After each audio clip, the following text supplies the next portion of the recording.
সুপ্রিয় দর্শক, আজ 8 এপ্রিল আমি এসেছি সালতা বাজার ফরিদপুরের পেঁয়াজ হাটে। ঈদ সামনে রেখে বাজারে প্রচুর পেঁয়াজ এসেছে, কারণ ঈদে সবারই টাকার দরকার।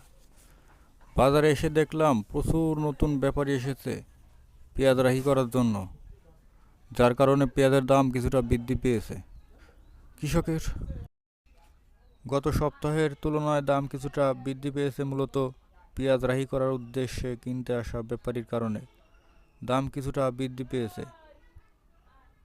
তাতে মনে 300 থেকে 400 টাকা বৃদ্ধি পেয়েছে, যা গত সপ্তাহেও কম ছিল বাজার। তার থেকে এখন 300-400 টাকা বাজার বৃদ্ধি পেয়েছে। চলুন কৃষকের সাথে কথা বলে দেখি। আসসালামু আলাইকুম ভাই, কি পেঁয়াজ আনছেন কয় বস্তা? 3 বস্তা। 3 বস্তা। এই কতটুকু লাগাইছিলেন পেঁয়াজ? 5 পাখি। ফলন কেমন হয়েছে এবার?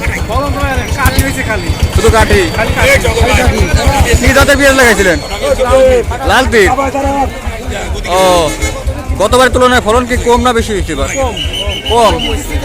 বাজারের দাম কেমন? দাম ভালো না। তাতে তো আপনার তাইলে পরে লস নাকি? খরচ হয়েছে কেমন? পাখিতে খরচ হয়েছে কেমন? খরচ তো বেশি হয়েছে, অনেক বেশি হয়েছে না? কত টাকা দাম হইলে আপনার মনে হয় ঠিক ছিল? পেঁয়াজের দাম কত টাকা হইলে আপনার মানে ঠিক ছিল এরকম মনে হইতো? আজকে বাজার 2000 হলে ভালো। এবারে 2000 টাকা হইলে ঠিক আছে না? আজকে বাজার কেমন? 1800। আপনার এই পেঁয়াজে কত টাকা দাম হয়েছে? 1300 না? তো কাঠি পেঁয়াজ না? কাঠি। আর ভালো কোনটা? এইটা না? এইটা কত দাম হয়েছে? 1750 না? সর্বশেষ সালতা বাজার ঘুরে যেটা দেখলাম, এখানে আজ 8 এপ্রিল পেঁয়াজ বিক্রি হচ্ছে 1600 থেকে 2000 টাকা পর্যন্ত। ভালো পেঁয়াজ যেটা সেটা 2000 টাকা 2100 টাকা পর্যন্ত আজ এই হাটে পেঁয়াজ বিক্রি হয়েছে।